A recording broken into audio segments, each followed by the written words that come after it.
அறநிழலில் ஸ்கூட்டரை நிறுத்திவிட்டு முரளி மெல்ல பூரணி கிளினிக்கை நோக்கி நடந்தான். நாளைக்கு அவள் வந்தபின் இப்படி அவளை பத்திரமாக பார்த்துக்குவையோ என்னமோ. இந்த ஸ்கூட்டரை நல்லா கவனிச்சுக்கிற அம்மா பரிகாசம் செய்தாள். அவன் அதை வாங்கி கொஞ்ச நாட்கள் தான் ஆகின்றன. ஆபீஸிலிருந்து வந்ததும் சுத்தமாக துடைத்து தூசி தட்டி அழகு பார்த்துவிட்டு தான் உள்ளே தள்ளி கொண்டு வந்து நடையில் நிறுத்துவான். கடந்த ஒரு வார காலமாக அதை பற்றி மிக்க அசட்டையாக இருந்தான். அதை திரும்பி பார்க்க விருப்பமற்றவனாக வேகமாக அவன் நடந்தான். அத்தனை வெறுப்பு ஸ்கூட்டர் மீது மட்டுமல்ல, எல்லாவற்றிலுமே அவனுக்கு வெறுப்பான ஒரு மனநிலை ஏற்பட்டு விட்டிருந்தது. முரளிக்கு ஆஸ்பத்திரி, கிளினிக், பரிசோதனை சாலைகள் எல்லாமே பிடிக்காத விஷயங்கள்.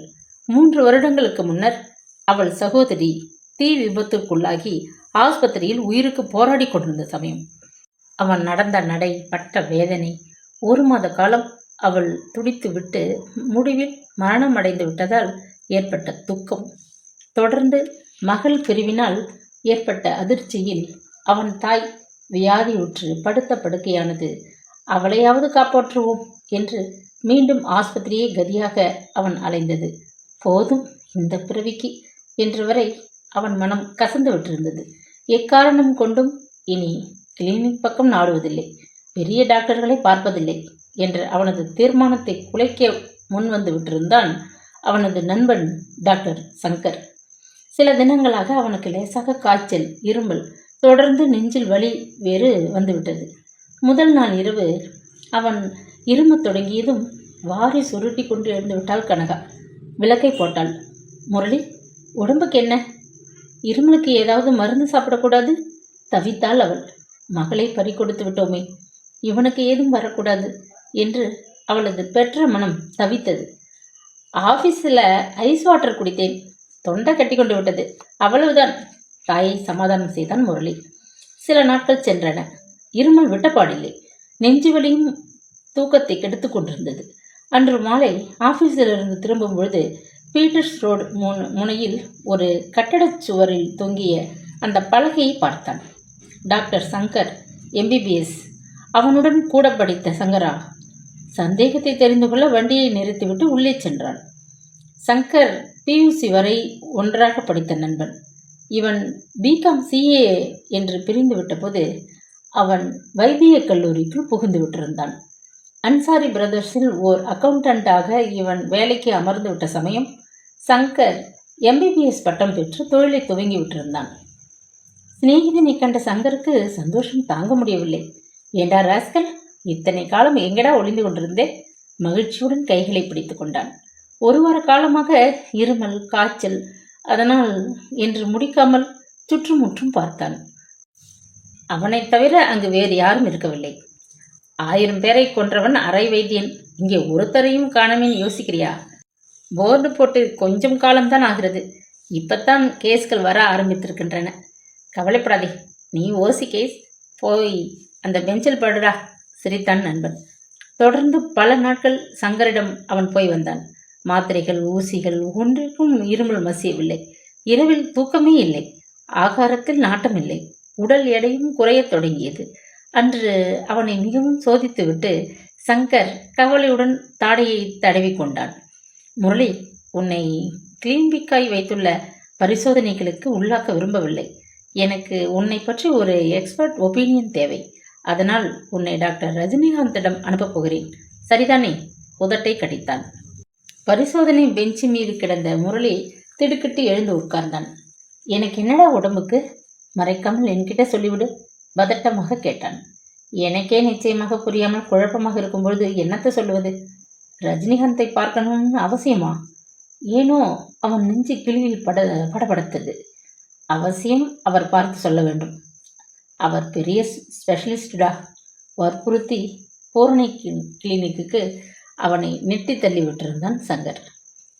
மிஸ்டர் முரளிகிருஷ்ணன், உங்களுக்கு இன்று 10 மணிக்கு அப்பாயின்மெண்ட் இருக்கிறதல்லவா?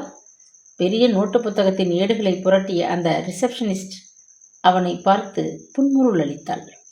அவள் உண்மையில் அழகி, ஒப்பனை வேறு. அவளை மோகினியாக்கி விட்டிருந்தது. அவன் என்ன முற்றும் துறந்த முனிவனா? அழகான பெண்களை கண்டால் ஒரு முறையாவது திரும்பி பார்க்கும் உற்சாக உணர்வுள்ள வாலிபன் தான். ஆனால் மாலதியை அவன் சந்தித்த பின்னர், அவளை காதலிக்கத் தொடங்கிய பின்னர் அவன் கண்களுக்கு வேறு ஒருத்தியும் அழகாக தென்படவில்லை. உள்ளத்திற்கும் அவளைப் போல் இன்னொருத்தி உவகை தந்ததும் இல்லை. அன்று இருந்த மனநிலையில் அந்த மாலதி கூட அவன் உள்ளத்தில் ஒட்டவில்லை. விவரிக்க இயலாத ஒரு பயத்தில் அவன் குழம்பி போயிருந்தான். மிஸ்டர் முரளி, அரை மணிக்கு முந்தையே வந்துவிட்டீர்களோ? அப்படி உட்காருங்க. ரிசப்ஷனிஸ்ட் மோகினியின் கண்களில் சிரிப்பு நிழலாடியது. ஆமாம், முணுமுணுத்தபடி முரளி வரவேற்பறையின் ஒரு மூலையில் கிடந்த ஆசனத்தில் சாய்ந்து கொண்டான். அருகே ஒரு மீன் தொட்டி. வருகிறவர்கள் பொழுதை போக்க எதிரே மேஜை மீது ஒரு அடுக்கு பத்திரிகைகள். ஒரு வார காலமாக ஆபீஸிற்கு லீவு போட்டுவிட்டு அவன் பூரணி கிளினிக்கு அலைந்து கொண்டிருந்தான். அந்த ரிசப்ஷனிஸ்ட் அவனுக்கு புதியவள் அல்ல போல அத்தனை பழக்கம் ஏற்பட்டு விட்டிருந்தது. இன்றைக்கு இரத்த பரிசோதனை, இன்றைக்கு உங்களுக்கு எக்ஸ்ரே, இன்றைக்கு இது, தினமும் ஒன்றை சொல்லி முருவல் காட்டுவாள் அவள். இன்றுதான் எல்லாவற்றையும் சேர்த்து அவனை பரிசோதித்து டாக்டர் ரஜினிகாந்த் வழங்கப் போகும் தீர்ப்பு. இதுவரை அந்த பெரிய டாக்டர் அவனை பரிசோதிக்கவில்லை. ஜேம்ஸ் பாண்ட் கதையின் சீஃப் போல் அவர் இன்னமும் மறைவில்தான் இருந்தார். இன்று அவனை பரிசோதிக்கப் போகிறார்.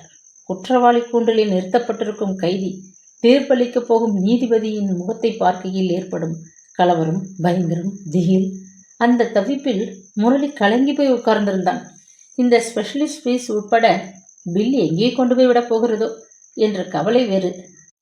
இந்த பழிகார சங்கரன் ஒரு சாதாரண இருமலை குணப்படுத்த தெரியாத மக்கு, பெரிய செலவில் மாட்டிவிட்டான் என்று நண்பனை பற்றிய எரிச்சல் வேறு பளிச்சென்று விளக்கொலி மீன் தொட்டிக்குள் வீசிக்கொண்டிருந்தது.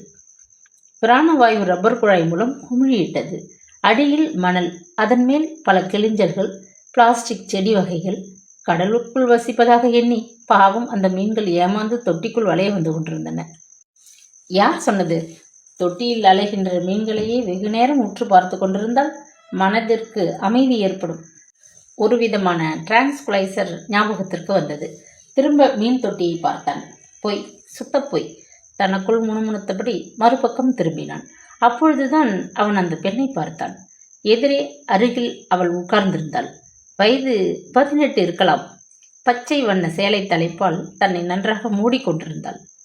பக்கத்தில் அமர்ந்திருந்த நரைத்தலையுடன் ஷவரம் செய்யாத தாடி மீசை ஆசாமி அவளது தந்தை என்று ஊகித்து கொண்டான். பார்க்க அந்த பெண் நன்றாகவே இருந்தாள். தீவிரமான நோயினால் வேதனைப்படுவது போல் காணப்பட்டாள். முகம், கை, கால்களில் லேசாக வீக்கம். பச்சிலும் குழந்தை போன்ற கபடமில்லா அவள் முகத்தை பார்த்ததும் ஏனோ அவனுக்கு தங்கை மஞ்சுளாவின் நினைப்பு வந்தது. திடீரென்று அவள் சற்று உரக்கவே பேசினாள்.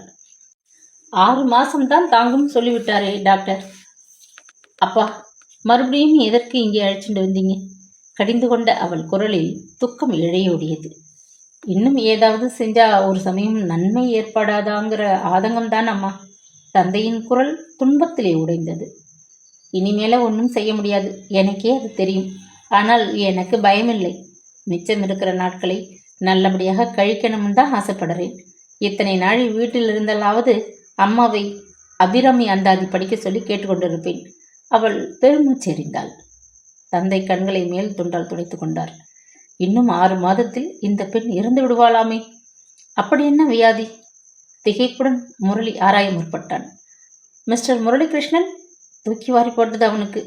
இப்படி வருகிறீர்களா? நர்ஸ் கதவை திறந்தபடி அவனுக்கு உள்ளே போக வழிவிட்டாள். கால்கள் தள்ளாட அவன் உள்ளே சென்றான். ரஜினிகாந்த் கதாநாயகனின் பெயர் போல முரளியின் கற்பனை வீணாகவில்லை. மேஜைக்கு பின் கிடந்த சுழல் நாற்காலியில் அமர்ந்திருந்த சுருண்ட கிராப்பு தலை, பக்கவாட்டு கிருதா, அரும்பு மீசை ஆசாமி பார்க்க கச்சிதமாகவே இருந்தார். வயது கூட 35 வயதிற்குள் தான் மதிப்பு போட்டது முரளியின் மனம். வாயிலில் பதிந்திருந்த பித்தளை தகட்டில் பெயருக்கு பின்னால் வாள் போல் பல பட்டங்கள், அத்தனையும் இந்த சின்ன வயதிற்குள்ளாகவா? ஆச்சரியத்துடன் நின்றான் அவன். முரளிகிருஷ்ணன், இப்படி உட்காருங்கள். டாக்டர் ரஜினிகாந்த் இடது கையால் ஆசனத்தை சுட்டி காட்டினார். அவரது கரத்தில் அணிந்திருந்த டிஜிட்டல் கடிகாரம் போல் முரளியின் நெஞ்சு படப்படக்கென்று அடித்துக் கொள்ள தொடங்கியது. டாக்டர் இன்டர்காமில் பேசினார். Muralikrishnan, file please. சொல்லி முடிக்குமோ இடைக்கதவு திறக்கப்பட்டது. நர்ஸ் பெரிய ஃபைல் ஒன்றை தூக்கி கொண்டு ஓடி வந்தாள். மேஜை மீது அதை வைத்துவிட்டு, மிஸ்டர் முரளி, இப்படி வாருங்கள். உடைகளை கழற்றிவிட்டு இந்த மேஜை மீது படுங்கள். ஒரு தடுப்பை காட்டி உத்தரவிட்டாள். சிறிது பொழுதில் டாக்டர் உள்ளே வந்தார். அவரோடு மருந்தும் ஆஃப்டர் ஷேவ் மனமும் கலந்த கதம்ப வாசனை குபீர் என்று முரளியின் முகத்திலே வீசியது. உடல் நடுங்க, உலர்ந்து பயந்து கொண்டு அவன் மேஜை மீது கிடந்தான். வயிற்றின் மீது சில்லென்று அவர் கைப்பட்டது. ரிலாக்ஸ் ப்ளீஸ், அதட்டினார் டாக்டர். அரை மணிக்கு மேல் சென்றது. முதுகை விரலால் தட்டினார். குழாயை வைத்து பரிசோதித்தார். மூச்சு விடு, அடக்கிக்கொள், நாக்கை நீட்டு, இத்தியாதி உத்தரவுகள். உடை போட்டுக்கொண்டு இப்படி வந்து உட்காருங்கள் என்று கூறிவிட்டு டாக்டர் அருகில் இருந்த வாஷ் பேஷனில் கையை கழுவி கொண்டார். அது ஏசி அறை. வெளியே எரிந்த வெயிலின் கொடுமை தெரியாது குழுகுழு என்றுதான் இருந்தது. ஃபைல்களை புரட்டிவிட்டு எக்ஸ்ரேகளை திரும்ப திரும்ப பார்த்து கொண்டு விரல்களால் தாகம் போட்டபடி டாக்டர் அவனை வெறித்த போது முரளியின் உடல் முழுவதும் வியர்த்து கொட்டிவிட்டது. இனம் விளங்காத ஒரு பயத்தில் நெஞ்சு படபடக்க அவன் டாக்டரின் வாயை பார்த்தான். மிஸ்டர் முரளி, நீங்கள் சிகரெட் குடிப்பதுண்டோ? கையால் கூட தொடுவதில்லை டாக்டர். வெற்றிலை, பாக்கு, குடி என்ற எந்த பழக்கமும் எனக்கு கிடையாது. அழமாட்டாத குறை அவனுக்கு. வயது கூட 26 தான். இருந்தும் அவர் முடிக்காது மேஜை மேலிருந்த பித்தனை அழுத்தினார். நர்ஸ் உள்ளே எட்டி பார்த்தாள். டாக்டர் சங்கரை வரச்சொல் என்றார். டாக்டர் சங்கர் இங்கே எதற்கு? முரளி சிந்தித்து முடிப்பதற்குள் பலியாடு போல் தலையை குனிந்து கொண்டு வந்து உள்ளே நின்றான் அவன் நண்பன் டாக்டர் சங்கர். இப்படி உட்கார், உபசரித்த ரஜினிகாந்த் தொண்டையை கனைத்து கொண்டார். கழுத்துப்பட்டையை தடவி கொண்டார். உங்கள் கேஸை பற்றி நான் டாக்டர் சங்கருடன் கலந்து ஆலோசித்து விட்டுதான் அவரை இங்கே இப்பொழுது வரச் சொல்லியிருக்கிறேன். இது மாதிரி சந்தர்ப்பங்களில் நோயாளியிடம் உண்மையை சொல்வதா இல்லையா என்பது பிரச்சனை. நீங்கள் படித்தவர், புத்திசாலி, தெரிந்து கொள்ள ஆசைப்படுவது நியாயம். சொல்ல வேண்டியது என் கடமை. பூர்வ பீடிகையின் நீளம் முரளியை கலக்கிவிட்டது. நெற்றிமேல் வடிந்த வியர்வையை கைக்குட்டையால் துடைத்து கொண்டு அவன் டாக்டர் வாயை பார்த்து கொண்டிருந்தான். I am sorry mister Murali, உங்களுக்கு சுவாச பையில் கேன்சர் ஆரம்பித்திருக்கிறது. எக்ஸ்ரே, இரத்த சோதனை, இன்னும் பலவற்றையும் வைத்துக்கொண்டு பார்க்கும்பொழுது வியாதி கொஞ்சம் முன்னேறிவிட்டதாக தெரிகிறது. சம்மட்டியால் யாரோ படால் என்று அடித்து விட்டதை போன்ற வேதனை, பயங்கரம். முரளிக்கு பேச முடியவில்லை. தொண்டையை அடைத்த பெரிய உருண்டையை விழுங்கிவிட்டு அதுக்கு சிகிச்சை என்றான். மிஸ்டர் முரளி, டாக்டர் சங்கர் பின்னால் உங்களுக்கு விவரித்து சொல்வார். சுவாசப்பையில் புற்றுநோய் வந்தால் குணப்படுத்துவது ரொம்ப சிரமம். உண்மையை சொல்ல போனால் முடியாது என்று திண்ணமாக சொல்லலாம். உங்களுக்கு வந்திருக்கும் நோய் அறுவை சிகிச்சைக்கு மீறிவிட்டிருக்கிறது. எது செய்தும் இனி பயனில்லை. கட்டடமே தலையில் இடிந்து விழுந்து விட்டது போன்ற ஒரு அதிர்ச்சி. ஒரு கணம் வாயிழந்து உட்கார்ந்திருந்தான் முரளி. நாக்கினால் உதட்டை தடவி கொண்டான். துணிவை திரட்டி கொண்டு, சிகிச்சை ஒன்றுமே கிடையாதா என்று திகிலுடன் கேட்டான். சாரி, துரதிர்ஷ்டம் என்றுதான் சொல்ல வேண்டும். ஆரம்ப நிலையாக இருந்தால் ஏதாவது முயற்சிக்கலாம். அப்போது கூட வெற்றி ஏற்படும் என்று சொல்ல முடியாது. முடிவுதான் என்ன? அதையாவது சொல்லுங்க டாக்டர். நெற்றி வியர்வையை மறுபடியும் துடைத்து கொண்டு கேட்டான். துக்கம் அவன் நெஞ்சை இறுக்கியது. கண்களில் லேசாக நீர் தழும்பியது. 6 மாத காலம்தான் இந்த நோயுடன் நீங்கள் வாழ முடியும். முடிவு கொஞ்சம் சிரமமானதாக இருக்கும். உங்களுக்கு ஆட்சேபனை இல்லை என்றால் அந்த சமயத்தில் உங்களை எங்கள் நர்சிங் ஹோமிலேயே அனுமதித்து பார்த்து கொள்கிறோம். 6 மாதத்திற்கு மேல் தாங்காதுன்னு சொல்லிவிட்டாரே அப்பா. அந்த பெண்ணின் தீன குரல் அவன் காதுகளில் ஒலித்தது. இவன் என்ன எல்லோருக்குமே 6 மாத கெடு வைக்கிறான்? பாவி, சண்டாளன். மரண தண்டனை கூசாமல் கொள்ளாமல் வழங்கிவிட்டு நிமிர்ந்து துணியுடன் பார்க்கிறானே பாவி. இவனுக்கு இருதயம் இரக்கம் ஒன்றுமே இல்லையா? இன்னும் என்னென்னவோ அர்த்தமற்ற ஆத்திரத்தில் எழுந்த சுடு சொற்களை உதிர்த்த அவன் உள்ளம் ஓலமிட்டு புலம்பியது. வெளியே வழிய தயாரான கண்ணீரை சிரமப்பட்டு அடக்கி கொண்டான். ஆண் பிள்ளையாயிற்றே. டாக்டரின் தீர்ப்பை கேட்டு ஓவென்று வாய்விட்டு அழுதுவிட முடியுமா? உள்ளத்து உணர்ச்சி கொந்தளிப்பையும் கட்டுப்படுத்தி கொண்டான். மறுபடியும் ஏதாவது டெஸ்ட்? அவன் முடிக்கவில்லை. டாக்டர் ரஜினிகாந்த் நிமிர்ந்து உட்கார்ந்தார். சலனமற்ற அந்த முகத்தில் கடுமையின் குறி சிறிது புலப்பட்டது. இது என்னுடைய ஃபைனல் டயாக்னோசிஸ். வேறு சோதனைகள் அவசியமில்லை. வெட்டொன்று துண்டு 2 என்ற தோரணையில் சொன்னார். டாக்டர் சங்கர், நீங்கள் சிரமம் பாராது வந்தது பற்றி சந்தோஷம். நன்றி. வார்த்தைகளை உதிர்த்துவிட்டு சங்கரின் கையை பிடித்து குலுக்கினார். முரளி புரிந்து கொண்டு எழுந்தான். இன்னும் 2 மாதங்களுக்கு பிறகு மறுபடியும் ஒரு முறை உங்களை நான் சோதிக்க விரும்புகிறேன். கையை நீட்டி முரளியின் கரத்தை பற்றி குலுக்கினார் ரஜினிகாந்த். இதுவரை பேசாது இடித்த புலியாக இருந்த டாக்டர் சங்கர் ஆதரவுடன் அவன் தோளை பற்றி கொண்டு வெளியே வந்தான். I am sorry Murali. நண்பன் சொன்ன ஆறுதல் மொழிகள் ஒன்றுமே அவன் காதுகளில் விழவே இல்லை. ஜூன் மாத தொடக்கம் எங்கிருந்தோ தோட்டத்து மரக்கிளையில் ஒரு குயில் கூவிக்கொண்டிருந்தது. செக்கச்செவேல் என்று குங்குமம் போல் பூத்து குலுங்கிய போகன் வில்லா காற்றிலே அசைந்து கொண்டிருந்தது. இன்னும் 6 மாதங்கள் தான் அவன் உயிருடன் இருக்கப் போகிறான். அதற்கு பின்னர் மலர்களை பார்த்து அனுபவிக்கும் பாக்கியம், குயில் குரலை கேட்டு மகிழும் சந்தர்ப்பம் அவனுக்கு ஏது? தை பிறக்கட்டும் என்று அம்மா சொன்னாங்களே, அந்த தை மாதம் பிறக்குமா? தள்ளாடி கொண்டு ஸ்கூட்டர் அருகே வந்தான் முரளி. கோவிலுக்கு போயிருந்த கனகா அப்பொழுதுதான் திரும்பி வந்திருந்தாள். அடாது மழை பெய்தாலும் சரி, அவள் கோவிலுக்கு போய் வருவது விடாது நடக்கும் காரியம். 25 வருஷங்களுக்கு மேல் நகரத்திலே அவள் வசித்த போதிலும் உள்ளத்திலே அவள் ஒரு கிராமத்து பெண்தான். முரளியின் சிநேகிதர்களின் தாய்மார்கள் அத்தனை பேரும் பட்டதாரிகள், ஒரு சிலர் பெரிய ஆபீசர்கள். ஆனால் அவன் தாய் இந்த காலத்து பெண்மணியாக இருந்த போதிலும் படிப்பில் 4 வகுப்புகளுக்கு மேல் தாண்டாதவள். பிசக அவளுடையதல்ல. வரதபுரம் கிராமத்து சிவன் கோவில் அர்ச்சகர் சதாசிவத்திற்கு மகளாக பிறந்த காரணம்தான் அது. அவர்கள் வசித்த கிராமத்திலே ஹைஸ்கூல் படிப்பிற்கு வழி இருக்கவில்லை. 10 மைலுக்கு அப்பால் இருந்த டவுனுக்கு பெண்ணை தனியே அனுப்பி படிக்க வைக்க அப்பாவுக்கு துணிவு இருக்கவில்லை. தமிழ் எழுத படிக்க தெரிந்தால் போதுமென்ற நினைப்பில் அவள் கல்வி நின்று விட்டிருந்தது. 17வது வயதில் கல்யாணம், 20வது வயதில் 2 குழந்தைகள், 22வது வயதில் விதவை என்ற நிலை. கிராமத்து அர்ச்சகர்களுக்கு வந்து வாய்த்த மருமகன் பணக்காரன் அல்ல. நகரத்தில் பட்டுப்புடவை கடை ஒன்றில் கணக்கு எழுதி கொண்டிருந்தான். சென்னைக்கு வந்து கணவனுடன் வாழ்ந்த அந்த சில வருடங்களில் அவள் கண்டது உண்டு குடுத்தனத்தின் தொல்லைகள், வறுமை, பற்றாக்குறை, நோய்கள். அந்த வாழ்விற்கும் முற்றுப்புள்ளி வைத்துவிட்டு அவள் கணவன் 2 நாள் காய்ச்சலில் கண்களை மூடிவிட்டான். அன்றைய தினம் அவள் அதிக நேரம் கோவிலில் கழித்து விட்டிருந்தாள். மகன் ஆபீஸிலிருந்து வருவானே என்ற கவலையில் வேகமாக நடந்தது அவளுக்கு மூச்சு வாங்கியது. கால் செருப்புகளை நடையில் விட்டுவிட்டு அவசரமாக உள்ளே சென்று கால்களை கழுவிக்கொண்டு சமையல் அறைக்குள் புகுந்தான். முரளி பசியாக வருவான். சாப்பாட்டை சூடுபடுத்தி பரிமாற வேண்டும் என்ற தவிப்பு. சில நாட்களே ஆகிவிட்டிருந்த போதிலும் அந்த ஸ்கூட்டரின் சப்தம் அவளுக்கு பழக்கமாகிவிட்டிருந்தது. தெரு முனையில் அதன் சப்தத்தை கேட்டதும் அவள் தனக்குள்ளே லேசாக சிரித்து கொண்டாள். முன்பெல்லாம் முரளி கிடைத்த பஸ்ஸை பிடித்து வீட்டிற்கு 6 மணிக்குள் வந்து விடுவான். இப்போது இருட்டிய பின்புதான் அவன் வீடு திரும்புவது வழக்கமாகிவிட்டது. காரணம் மாலதி. ஆபீஸை விட்டு கிளம்பியதும் அவளுடன் கடற்கரை, கடைத்தெரு, சினிமா என்று சுற்றிவிட்டு மெல்லதான் வீடு திரும்புகிறான். தை பிறக்கட்டும் என்று அவர்கள் கல்யாணத்திற்கு கனகா சம்மதம் கொடுத்து விட்டிருந்தாள். மகனின் ஸ்கூட்டர் பின்னால் அந்த பெண் ஜம்மென்று ஏறி உட்கார்ந்து கடற்கரை வீதியில் பவனி வருவதை அவளே சில முறை பார்த்திருக்கிறாள். பெண்ணை பெற்றவர்களே அந்த சலுகையை அனுமதித்திருந்த போது பிள்ளையை பெற்ற அவள் ஏன் கவலைப்பட வேண்டும்? பிள்ளைக்கு மாலதியை பிடித்துவிட்டது. அவளுக்கு அவன் மேல் கொள்ளை ஆசை.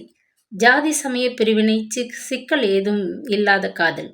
2 பேரும் சம்பாதிக்கிறார்கள். விரைவில் கல்யாணம் செய்து கொள்ளப் போகிறார்கள். அவர்கள் வழியில் குறுக்கிடுவானேன்?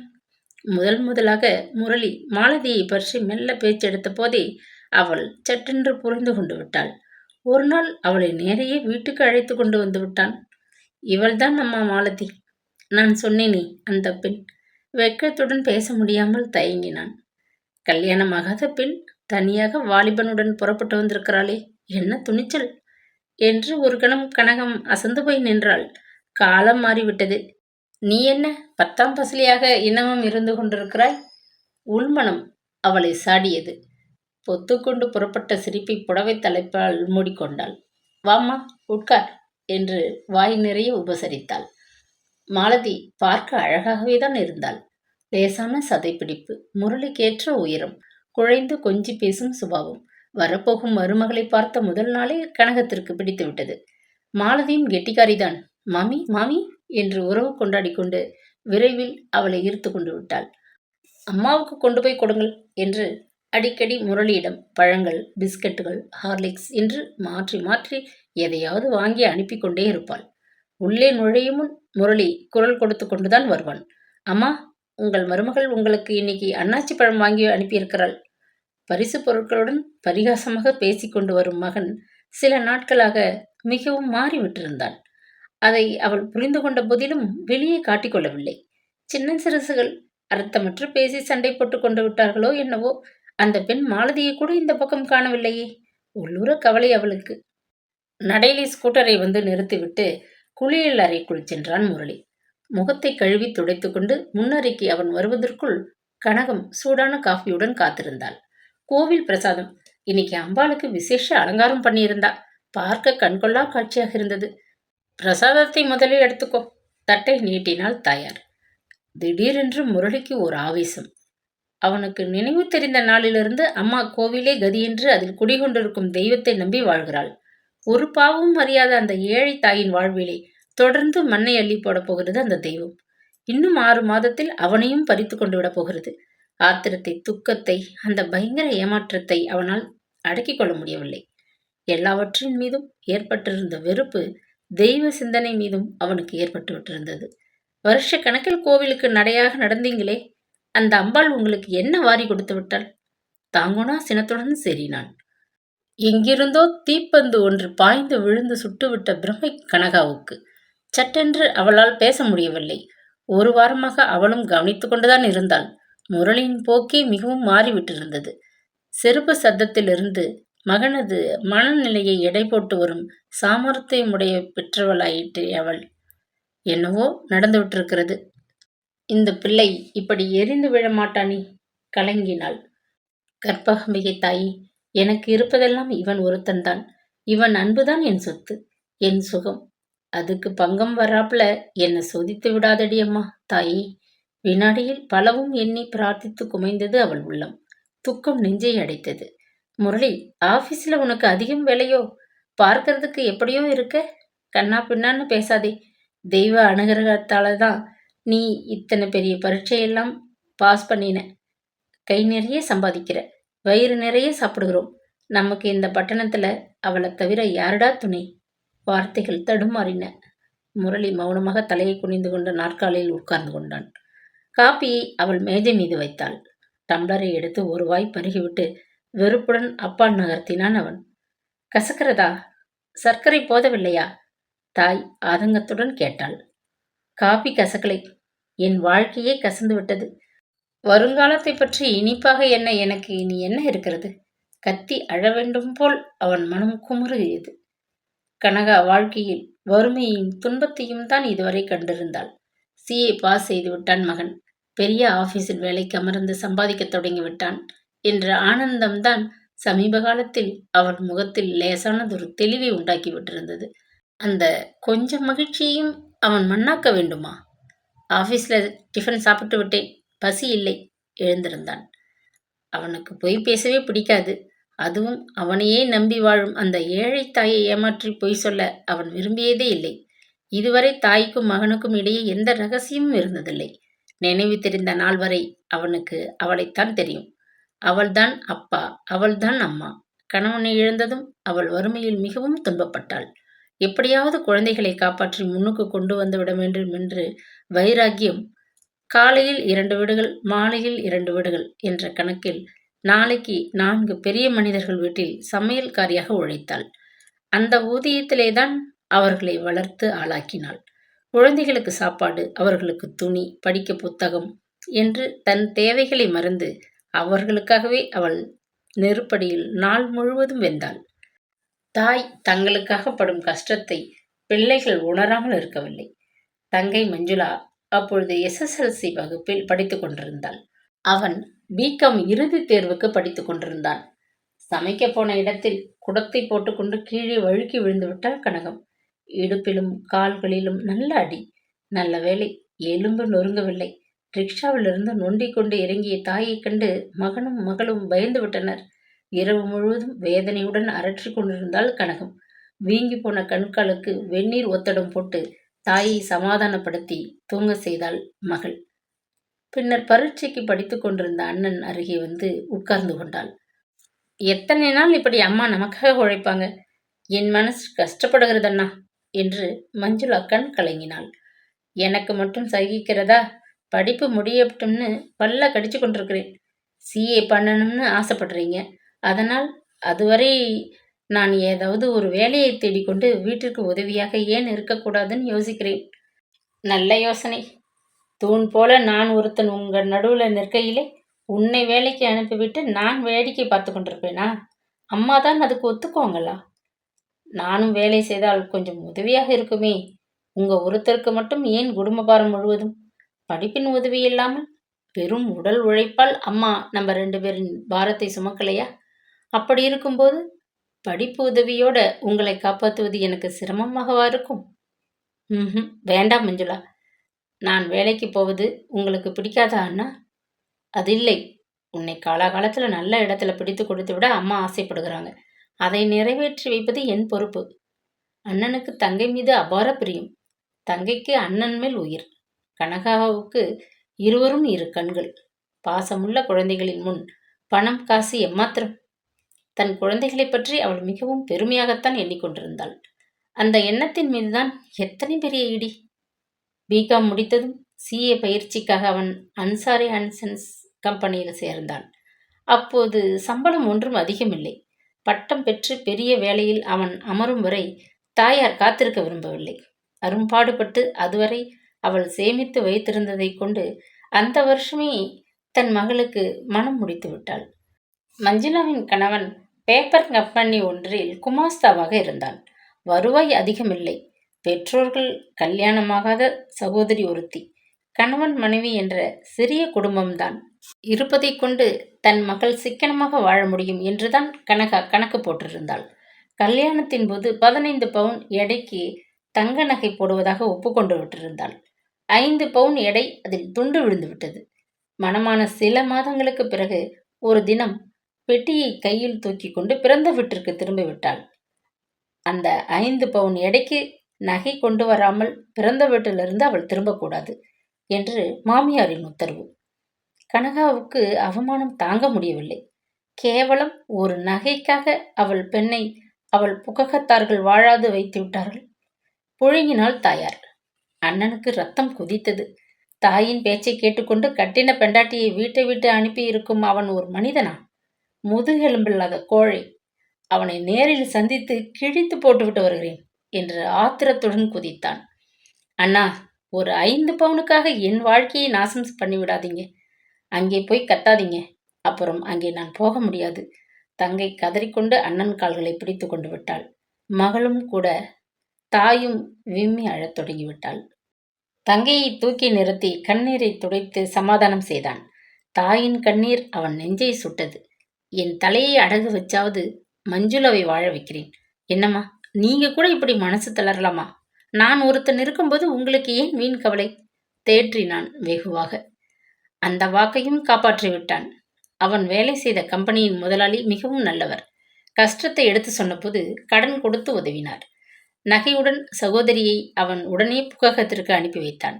ஆனால் சில மாதங்களுக்கு பின்னர் மண்ணெண்ணெய் ஸ்டவ்வில் சமைக்கும்போது அது வெடித்து நெருப்பை வாரி இறைத்து ஆஸ்பத்திரியில் படுகாயத்துடன் அனுமதிக்கப்பட்டு பின்னர் சில நாட்களில் மஞ்சுளா இறந்துவிட்டாள். திடீரென்று அந்த துன்ப நிலையில் ஏற்பட்ட சினம் முரளியின் உடலை சிலிர்க்க வைத்தது. வயிற்றுக்கு கூட சாப்பிடாமல் காசை மிச்சப்படுத்தி அம்பாளுக்கு அபிஷேகம் ஆராதனைன்னு அப்போ பண்ணீங்களே அம்மா, மஞ்சுளா விஷயம் என்ன ஆச்சு? மறைந்து போன பெண்ணின் பெயரை கேட்டதும் சாட்டையால் அடிபட்ட நோவு நெஞ்சை அமுக்கியது. கனகா வார்த்தைகளை விழுங்கிக் கொண்டாள். பொங்கிய கண்ணீரை அடக்கிக் கொண்டாள். பிசகு என்னுடையதப்பா, அம்பாளுடையதல்ல. நீங்க என்ன பிசகு செய்தீங்க? டாக்டர்கள் காப்பாற்றி விடுவாங்கன்னு மனிதர்களை நம்பினேன். பரிபூரணமாக அம்பாளையே நம்பியிருந்தா அவள் என்னை கைவிட்டிருக்க மாட்டாள். துன்பத்திலே கரகரத்தது அவள் குரல். மகன் தாயை வெறித்து பார்த்தான். அப்படி பார்க்காதே முரளி, இப்போ எனக்கு ரொம்ப ஞானோதயம் ஏற்பட்டு விட்டுருக்கு. அம்பாளுடைய பாதமே சரணம்னு அவளை நான் பூரணமாக நம்பிக்கொண்டு வாழ்கிறேன். அவள் என்னை ஒரு நாளும் கைவிட மாட்டாள். திணறினாள் தாய். முரளி திடீரென்று ஏளனமாக சிரித்தான். ஏண்டா இப்படி சிரிக்கிற? பதட்டமாக தாய் கேட்டாள். கால்களில் செருப்புகளை மாட்டிக்கொண்டு அவன் கிளம்பினான். ஒன்றுமே கூறாமல் அவன் விற்றென்று வெளியே நடந்தான். கால் போன போக்கில் தெருவில் அவன் வேகமாகச் சென்றான். எரிந்து கொண்டிருந்த முன் விளக்குகள் திடீரென்று அணைந்து விட்டன. தெரு முழுவதையும் இருள் கப்பிக்கொண்டது. 6 மாதத்திலே ஒரு நாள் கரைந்து விட்டதே. ஏக்கத்துடன் நடந்தான். கதவை தாளிட்டு விட்டு உள்ளே வந்தாள் கனகா.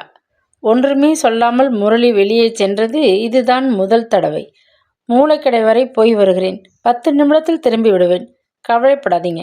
சிநேகிதன் ஒருத்தனை பார்க்க அண்ணா நகர் வரை போய் வரணும்.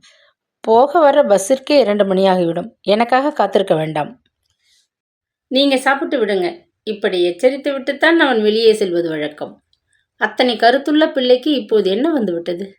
கிடென்று வீடே சுற்றுவது போல் அவளுக்கு ஒரு பிரமை. சில நாட்களாகவே அவளது உடல் வலு குறைந்து கொண்டு வருவதை அவள் உணர்ந்தாள்.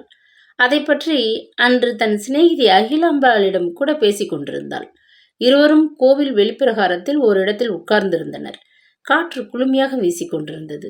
இடையே ஓதுவாரின் தேவார இன்னிசை காற்றோடு கலந்து காதுகளை தழுவியது. வர வர எனக்கு தள்ளவில்லை. முன்பெல்லாம் 4 வீட்டுக்கு ஏறி இறங்கி வேலை செய்த உடம்பா இதுன்னு அடிக்கடி ஆச்சரியமா இருக்கு. கனகா அழுத்து கொண்டாள். அகிலம்மாள் சிரித்தாள். என் வயசு வந்தால் நீ என்ன சொல்லுவியோ தெரியாது. பூரா இன்னும் 50 வயது முடியவில்லை. பிள்ளை சம்பாதிக்கிறா, வீட்டோட கிடக்கிற. என்ன கதை பேசுற? நான் வேலை செய்கிற வீட்டில் 4 விருந்தாளிகள் வரப்போகிறாங்க. அத்தனை பேருக்கும் சேர்த்து இட்லிக்கு ஒரு அடுக்கு மாவு அரைச்சி வச்சுட்டு வந்திருக்கிறேன். போன சனிக்கிழமையோட எனக்கு 70 வயசு முடிஞ்சுது. இதுக்கு என்ன சொல்ற? ஒடிந்த குச்சி போல் காய்ந்த உடல்வாகு அகிலம்மாளுக்கு. நரைத்த தலை, லேசாக அங்குமிங்கும் முகத்திலே சுருக்கங்கள், பளிச்சென்று நெற்றியிலே விபூதி பொட்டு. அப்பொழுதுதான் குளித்துவிட்டு உடை மாற்றி கொண்டவள் போல் எப்பொழுதும் சுத்தமான தோற்றம், வேகமான நடை, வெடுக்கென்ற பேச்சு. 40 வயது பெண்ணின் உடல் வலு. அவள் ஒரு தனிப்பிறவி. எப்படித்தான் அத்தனை வேலையும் நீங்க ஒருத்தரே செய்கிறீங்களோ? கனகா ஆச்சரியப்பட்டாள். சற்று தொலைவில் உட்கார்ந்திருந்த பெண் ஒருத்தியின் தலையில் சுமை மல்லிகைப்பூ கட்டவிழ்த்து கொண்டு மலரின் மனம் காற்றோடு கலந்து முகத்தில் மோதியது. அகிலாம்பாள் மறுபடியும் சிரித்தாள். அவள் நினைவு சற்றென்று மாலதி பக்கம் தாவியது. புரிகிறது கனகா, புரிகிறது. மருமகள் சீக்கிரம் வந்துவிட வேணும். கொஞ்சம் நஞ்ச பொறுப்பையும் அவள்கிட்ட கொடுத்து விட்டு ஹாயா கிளம்பிடணும். தை எப்போ பிறக்க போகிறதுங்கிற துடிப்பில் உனக்கு தெம்பு கூட குறைஞ்சு விட்டது போல ஒரு திகைப்பு இல்லையா? அதட்டினாள் சிநேகிதி. உண்மையில் எனக்கு அவ்வளவு சீக்கிரம் முரளியின் கல்யாணத்தை வச்சுக்கொள்ள கட்டுப்படியாகாது. ஆனால் அவன் பிடிவாதமாக இருக்கிறான். இதுவரை அவன் என் பேச்சுக்கு எதிராக எதுவும் செய்ததில்லை. அதனால சரின்னு விட்டு கொடுத்தேன். கனகா முடிக்கவில்லை. இன்னொரு பக்கத்தில் அவர்கள் அருகே கூட்டமாக சில பெண்கள் உட்கார்ந்திருந்தனர். இவர்களைப் போலவே வேலை செய்து வாழும் வகையைச் சேர்ந்தவர்கள்தான் அவர்கள். தினமும் அந்தி வேளையில் கோவிலில் அந்த இடத்திலே அவர்களது சந்திப்பு நடக்கும். கனகாவிற்கு சிநேகிதியிடம் தன் குடும்ப விஷயங்களை சொல்லி ஆலோசனை பெறவே பொழுது போதாததாக இருக்கும். ஆனால் அந்த பெண்களுக்கு அவர்கள் வேலை செய்த வீட்டில் கண்ட கேட்ட விஷயங்களை காது மூக்கு வைத்து அலசி பேசி ஆனந்தப்படுவதில் பொழுது எத்தனையோ இன்பமாக கழிந்தது. அன்று என்ன கதையோ, என்ன சூடான செய்தியோ, யார் வீட்டு வம்போ, அந்த கோஷ்டியிலிருந்து சிரிப்பு அலையலையாக நாலா பக்கமும் எதிரொலித்து கொண்டிருந்தது. முடிவில் அடித்தொண்டைக்காரி ஒருத்தி இறைந்து பேசினாள். எங்க வீட்டு அம்மாவுக்கு ஒரே பிள்ளை. தாயின் சேலத்தலைப்பை பிடித்து கொண்டு வளர்ந்தவன். பிள்ளை பாஸ் ஆகி பெரிய ஆஃபீஸர் ஆகிவிட்டதும் அம்மாவுக்கு தலை கனத்து போச்சு. மருமக வந்தா. வைர அட்டிகை, வைர வளையல்கள் வீடு நிறைய சீர்கொண்டு வந்து குவிச்சா. பெத்தவளுக்கு பெருமை பிடிபடவில்லை. அப்பவே நினைச்சேன், இது நீடிச்ச வாழ்வு இல்லைன்னு மனசுல பட்டுது. நேற்று அந்த வீட்டில் ஒரே சண்டை, மண்டை உடைஞ்சுது. இந்த ஓல்டு ரேடியோட இனிமே இருக்க முடியாது. தனி கொடுத்தம் போகணும் இந்த க்ஷணம்னு மருமகள் கத்த. பாவி, என் பிள்ளையை என்கிட்ட இருந்து பிரிக்கவா இத்தனை வேஷம் போட்டேன் அப்படின்னு அம்மா கத்த. அப்பா பிள்ளையை பார்த்து கை ஓங்க. அவன் மேஜை மேலே கிடந்த புஸ்தகங்களை வாரி வீச ஒரே கலாட்டா. இந்த வேடிக்கையை பார்த்து கொண்டு நான் குழம்புக்கு உப்பு போட மருந்து சமைச்சு வச்சுட்டேன். பலத்த சிரிப்பு. இன்னொரு கீச்சு குரல் இடையே கத்தியது. எங்க வீட்டு எஜமானி பெண் என்ன செய்தா தெரியுமா? கல்யாணமான மறுநாளே புருஷனை அவன் தாயிடமிருந்து பிரித்து அழைச்சிட்டு பிறந்து விட வந்து விட்டா. வருஷம் நாளாக போகிறது. அந்த மடையன் மாமனார் வீட்டு மருமகனாகி பவிஷு கெட்டு வீட்டுக்கு ஆகப்பட்ட சம்பளமெல்லாம் எடுபடி ஆளாக எல்லோருக்கும் வேலை செய்து கொண்டு கிடக்கிறான். இன்னொருத்தர் வீட்டு கதை உரத்த குரலில் அடிபட்டது. அகிலாம்பாள் கனகாவின் கையை பிடித்து அமுக்கினாள். வாயில் வந்ததை அவங்க பேசிக்கிறாங்க. நீ அதையெல்லாம் கேட்டு கவலைப்படாதே. மாலதி நல்ல பெண். நீ முரளி மேலே உசரியே வச்சிருக்கிறது அவளுக்கு தெரியும். முரளியும் தங்கமான பிள்ளை. நெற்றி வியர்வை கொட்டி நீ பாடுபட்டு படிக்க வச்சிருக்க. அவனை ஆளாக்கி விட்டுருக்க. அதையெல்லாம் மறக்க மாட்டான். பயப்படாதே. சரி, நாழியாச்சு, கிளம்புறேன். ராத்திரி சாப்பாட்டுக்கு கடையை நான் போய் தான் திறக்கணும். அந்த வீட்டோடையே கிடக்கிறேன். ஒழிச்சு தானே ஆகணும். விடை பெற்று கொண்டு புறப்பட்டு விட்டாள். சிறிது நேரம் சென்ற பின்னர் தான் கனகா வீட்டிற்கு திரும்பினாள். அவளுக்கு பசிக்கவில்லை. சமையல் அறை தரையிலேயே மணக்கட்டையை தலைக்கு வைத்து கொண்டு படுத்து விட்டாள். எத்தனை அடைக்கவும் முடியவில்லை. கண்ணீர் திவலைகள் ஒன்றன் பின் ஒன்றாக மணக்கட்டை மீது உதிர்ந்து தரையில் கொட்டின. இந்த மாலதி குழைந்து கொஞ்சி பேசி அவனை மயக்கிவிட்டாளோ? கல்யாணமானதும் தனி குடுத்தனம் வைக்கணும்னு ஏதேனும் உபதேசமா? அம்மா கிட்ட சங்கதியை சொல்ல முடியாது முழிக்கிறானோ முரளி. அம்மா பராசக்தி, என் பிள்ளையை பிரிஞ்சு என்னால் வாழவே முடியாது. என்னை ரொம்ப சோதிக்காத தாயே. வாய் விற்று அரற்றினாள். இத்தனை பெரிய நகரத்தில் அவளுக்கு அகிலாம்பாள் ஒருத்திதான் சிநேகிதி. கணவன் காய்ச்சலில் இறந்து போனதும் தன்னந்தனியே 2 குழந்தைகளுடன் எங்கே போவது என்று தெரியாமல் தத்தளித்து கொண்டிருந்தாள். கிராமத்தில் அவள் தந்தையும் காலமாகிவிட்டிருந்தார். உறவு என்று சொல்லிக்கொள்ள அங்கே யாருமே கிடையாது. கணவன் பக்கத்திலும் நெருங்கிய உறவினர்கள் கிடையாது. தூரத்து சொந்தக்காரர்கள் பார்த்தும் பாராதது போல மறைந்து விட்டனர். வீட்டின் ஒரு பகுதியிலே வசித்து வந்த அகிலாம்பாள் தான் அவளுக்கு பரிதாபப்பட்டாள். சிறு வயதிலே விதவையாகிவிட்ட அவள் பெரிய மனிதர் ஒருத்தர் வீட்டில் சமையல் வேலை செய்து கொண்டிருந்தாள். தன்னை போன்ற நிலைக்கு வந்துவிட்ட கனகா மீது இறங்கி தன் எஜமானியின் சிபாரிசில் 2 வீட்டில் பாதி வேலை சமையல்காரி வேலை வாங்கி தந்தாள். நாணயமாகவும் நம்பிக்கைக்கு உகந்தவளாகவும் கனகா உழைத்தாள். குழந்தைகளை வளர்த்து ஆளாக்க அந்த ஊதியம் போதவில்லை. தானே முயன்று இன்னும் 2 இடத்தில் வேலை தேடிக்கொண்டாள். நிற்க நேரமின்றி நாள் முழுவதும் அவள் வேலை செய்தாள். ஆனால் வயது வந்த பெண்ணை வேலைக்கு அனுப்பி அவள் தயவில் வாழ மனம் ஒப்பவில்லை. மஞ்சுளா எத்தனையோ கெஞ்சி பார்த்தாள். அண்ணா படித்து முடிக்கும் வரையாவது என்னை வேலைக்கு அனுப்பம்மா. மறுத்துவிட்டாள் கனகா.